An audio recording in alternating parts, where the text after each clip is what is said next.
Welcome in to another episode of my Dynasty Fantasy Football YouTube. Today I'm looking at some Dynasty rookie sleepers. As always, make sure to subscribe to the channel if you haven't. Let's go.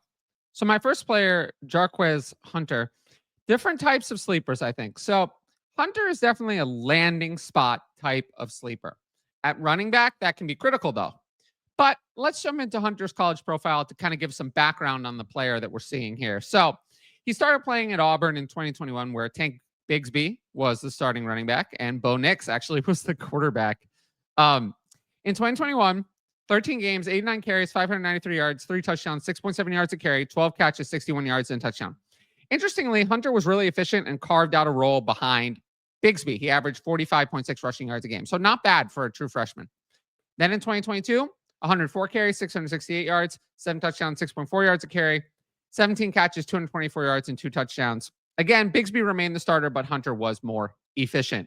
Then in 2023, workload increased again in 12 games, 159 carries, 909 yards, 7 touchdowns, 5.7 yards a carry, and 18 catches for 118 yards, 75.8 rushing yards a game, and he was the clear starter.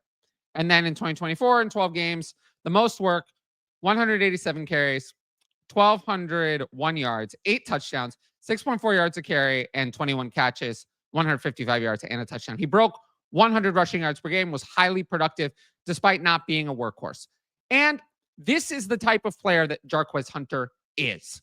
Those people who are saying that Jarquez Hunter is going to overtake Kyren Williams, that's not going to happen. But he is an explosive, complementary type running back. And we saw that in college across 4 years. We saw that every single year. Now, interestingly, the RAS is not great, 7.17. 4.4 for second 40-yard dash, that's not bad. Wasn't exciting anywhere else. Smaller running back. Could have been better, in the other testing. But again, Hunter's not a workhorse. We know that. Don't expect him to be a workhorse. But at this stage in drafts, we're not looking for a workhorse. Hunter went to the Rams with the 117th overall pick in the 4th round.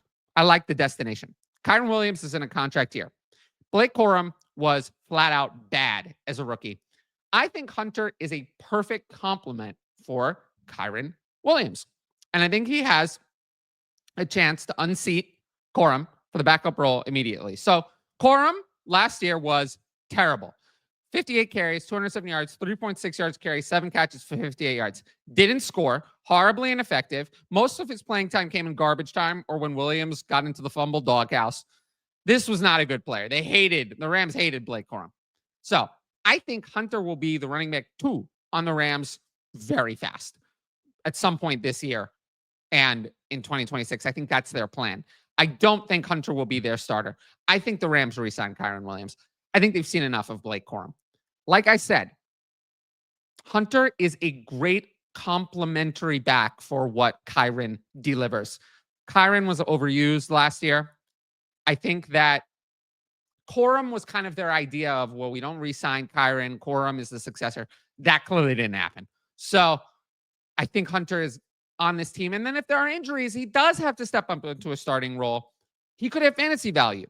He's not going to get 20 carries a game. But this is a player where I like kind of everything going on. So for those reasons, Jarquez Hunter is a top sleeper for me. So next up, we have kind of a different type of sleeper, Elic Ayomanor. He fell in the NFL draft, but I cannot get past Ayomanor's very strong college profile. So he's still a sleeper for me. Now, his college career was relatively short. He was injured in 2022, took a redshirt year. That was his freshman year. Then 2023, immediately broke out at Stanford. Very strong. 12 games, 62 catches, 1,013 yards, 6 touchdowns, 84.4 yards a game. He was great immediately. He had more than double the receiving yards of any other player at Stanford. He caught 36.2% of the team's passing yards. For those who look into like College Dominator and stuff like that, that is a very good number. We love to see 36.2. I mean, that is a great number. Then, in the next year, the same 12 games, 63 catches, 831 yards, 6 touchdowns, 69.3 yards a game. Now, it looks like the production dipped, and it did. But the Stanford passing offense was anemic in 2024. There were only 2,295 passing yards. So Ayomanor was, guess what? Right there at the same 36.2% of the team's passing yards went to Ayomanor. Exactly the same as 2023. This is someone who demands volume, which he did do in college. Now, to continue, he has a great RAS, relative athletic score, 9.71, which is excellent. He did very well in the 40-yard dash, 4.44 seconds. Great performances in the jumping events, very explosive. He was athletic. He was productive. And he was an early declare. Remember that. He was an early declare because he only played 2 college seasons plus the redshirt year. And to be honest with you, we looked at the production. We looked at the RAS. I was very confident that Ayomanor would go in round 2. Not even day 2, round 2. And I'm shocked that he fell to day 3. This is one of the most shocking situations for me in the entire draft. Now, he went to the Titans with the 136 overall pick in the 4th round. And again, I was shocked. He wasn't even the first wide receiver the Titans took. They took Chimere Dike ahead of him, who I'm going to tell you, I have never heard of. He was 20th wide receiver taken. Again, shocking to me. I disagree. Strongly disagree. Behind no names like Arian Smith. Again, that's a player I'd never heard of. Jalen Lane, again, taken ahead of Ayomanor. I don't know anything about Jalen Lane. I did not study him in the pre-draft process. I'll just tell you that. So this was a mistake. The NFL made a mistake. Now, the question is, why? We're not going to know. We're not really going to know the answer to that. But I do think this is an opportunity. So the Titans have a massive void behind Calvin Ridley as their wide receiver 1. We know that Ridley's their wide receiver 1 for Cam Ward. They have nothing. Ridley's their 1. Tyler Lockett, who, if you watch Tyler Lockett in 2024, Tyler Lockett is washed. Tyler Lockett is washed, finished, done, is their wide receiver 2. So that's their wide receiver 2. 3 is some combination of Treylon Burks, who sucks, Van Jefferson, who sucks, Ayomanor, DK, and UDFA Xavier Restrepo, who, if you want a deep sleeper, actually might not be a bad choice. Those players are all competing for wide receiver 3. Now, to me, talent-wise, based on how I've evaluated these players at this time, Ayomanor is the Titans' second best wide receiver. There's no question to me. He's far better than this version of Tyler Lockett or any of those other players. The question is he going to prove it? Draft capital is low. He's got to prove it now. He's got to prove in the NFL that he can be what he was at Stanford. We're going to see. But for me, Ayomanor is someone that I have as a sleeper in the rookie draft process. Now, if you like my YouTube content, you should sign up for the Patreon. I'm offering a 50% discount off your first month at all tiers using code TylerYT at checkout. Patreon.com/fantasy advice. You can click on the link in the top right corner. Type in that code at checkout. You'll get 50% off your first month at all tiers. Now, you can get my Dynasty and rookie rankings, all my rookie content, access to the Discord, all my write-ups, direct message fantasy advice, and the ability to ask in advance questions for the YouTube videos, which you'll, of course, see at the end of this video. Tiers begin at just $5 a month, $250 with the discount. Now, if you want to know more about the Patreon, check out my Why You Should Join the Patreon videos on the channel. They are on the homepage under Patreon promos. Now, I'm really offering a lot here. I've revamped the Discord to make it easier to go through your Dynasty trades, to go over your team. And of course, the direct message service helps with your individual teams. Again, I will not really be taking those questions in the YouTube comments. I certainly won't be taking them on Twitter. Dynasty will be this way. The free content will be delivered on these videos. The videos will continue to exist. The interactive content will not be free. During the season, maybe I'll do some free start sit because I don't do start sit YouTube. I don't do free start sit content.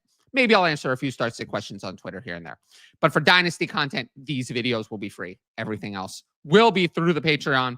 I also have the buy me a coffee option if you want to do a one-time question, which I've talked about in the past. With that said, I'll get into my final player. My final player for this video, DJ Giddens, who I think has something in common with Ayomanor. I love Giddens pre-draft. I was hoping he'd be a day 2 pick.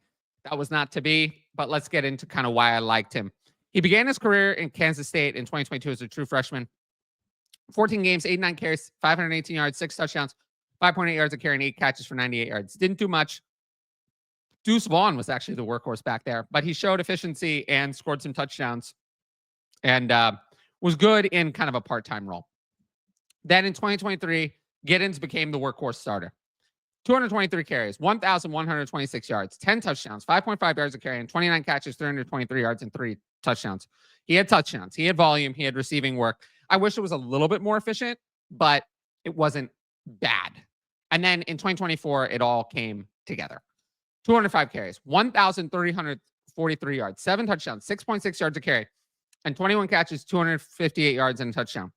He went up to 6.6 yards a carry. That's very strong in a Power 5 conference. 111.9 rushing yards a game. Great volume and still involved as a receiver. And he scored touchdowns. He had everything we could have wanted in his final college season. This was his 3rd year. He declared after that an early declare player. So productive, early declare, and athletic. 9.78 RAS. That is excellent. 4.43 second 40-yard dash at 212 pounds. Really strong. Strong in the jumping events. He was strong there. So again, we have athleticism. We have consistent production, especially in the final college season. We have an early declare. Why DJ Giddens fell to the 5th round, I really don't know. It doesn't make sense based on his college profile. So I disagree with his draft capital. Now, like I said, he went to the Colts with 151st pick in the 5th round. Again, I don't get it. I disagree. It doesn't make sense. He was the 15th running back taken. That's straight up a mistake. There are not 14 running backs in this class better than DJ Giddens. I had him as my 8th or 9th running back or so pre-draft. 15th is an abomination. It is just flat out wrong. I'm sorry. Like, Trevor Etienne should not have gone ahead of DJ Giddens, period. Woody Marks, who sucks, should not have gone ahead of DJ Giddens. I just disagree. I disagree with these things. So they happened, but we're going to see now what happens. Now, nobody is saying that DJ Giddens is going to overtake Jonathan Taylor as the RB1. Nobody is saying that. But I think he's the RB2 close to immediately. The Colts struggled at RB2 in 2024. They had Zach Moss in 2023. That actually kind of worked out nicely. He was pretty productive. But in 2024, they let Moss walk. Evan Hull did not develop. Trey Sermon was terrible. Tyler Goodson, honestly, is a special teamer. They signed Khalil Herbert in free agency, but he got less than 1.5 million total as the maximum and like less than 500,000 guaranteed. Khalil Herbert is not a lock to make this team. So for me, I would have DJ Giddens as the favorite to be RB2 immediately. Khalil Herbert is competing for a roster spot. They have to decide, are they going to hang on to Khalil Herbert or Tyler Goodson for special teams? I think maybe they all make the team, but I think Khalil Herbert might not even be active on game days if DJ Giddens is not terrible. So I think Giddens could be a strong handcuff option in 2025. Now, don't panic if Giddens is a healthy scratch week 1. That might happen. But I do think that DJ Giddens will earn the backup job within the first 4 weeks. But I'm just telling myself that. Don't panic if Giddens doesn't win the backup job week 1, because sometimes it takes a few weeks. Teams trust veterans.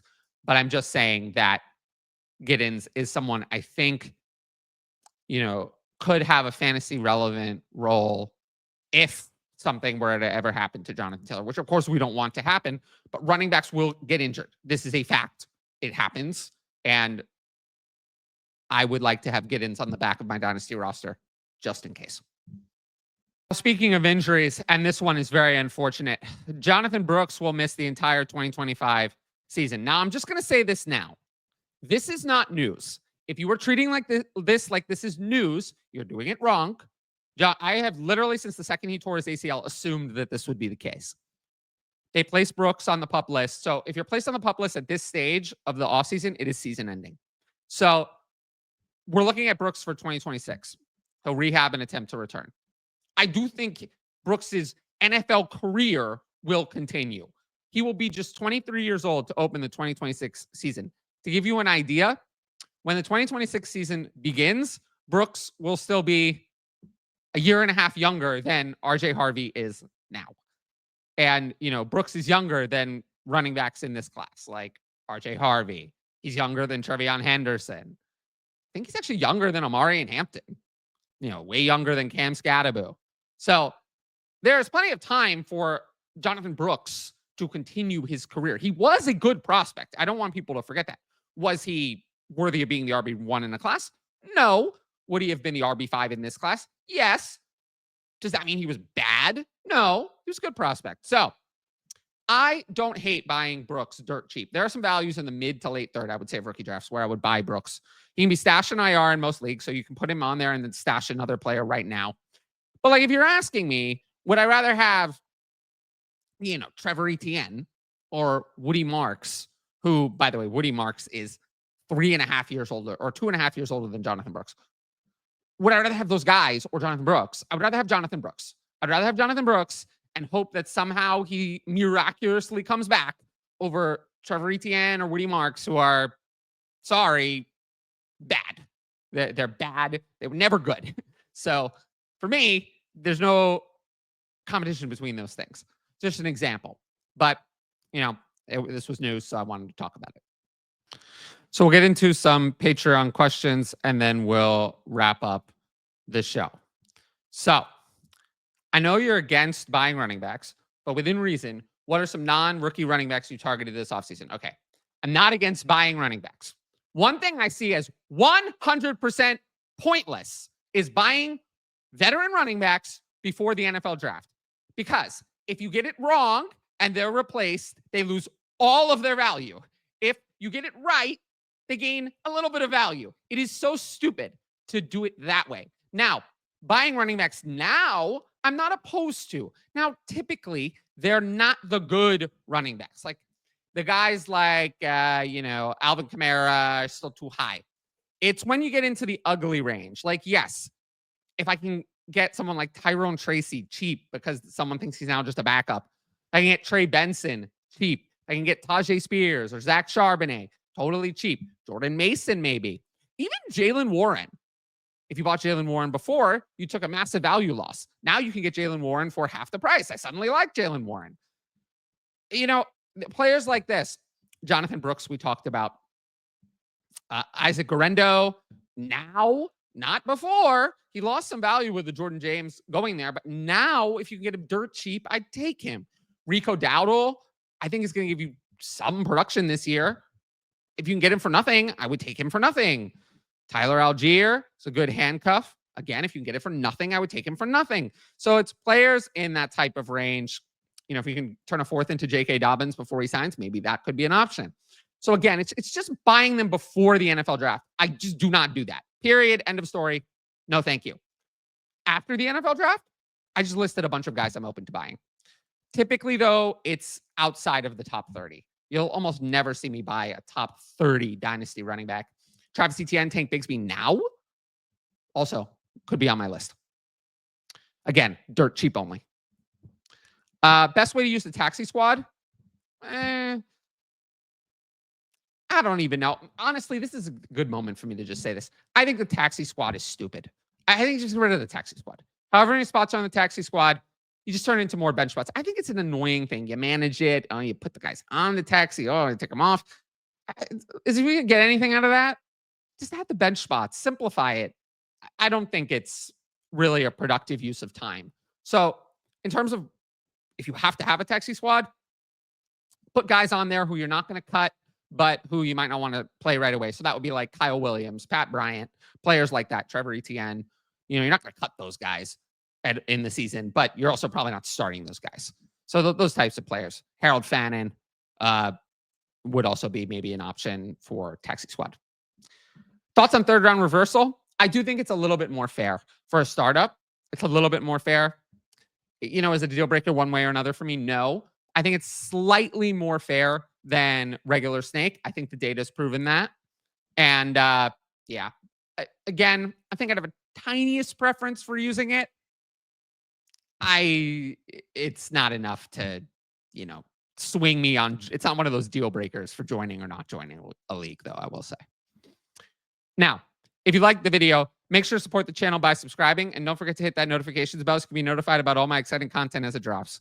Of course, if you want my best fantasy football advice, it's available on the Patreon. Dynasty and rookie content year-round, 50% discount at all tiers using the code TylerYT, which you can type in at checkout, patreon.com/fantasy advice. Every sign-up helps support my independent content.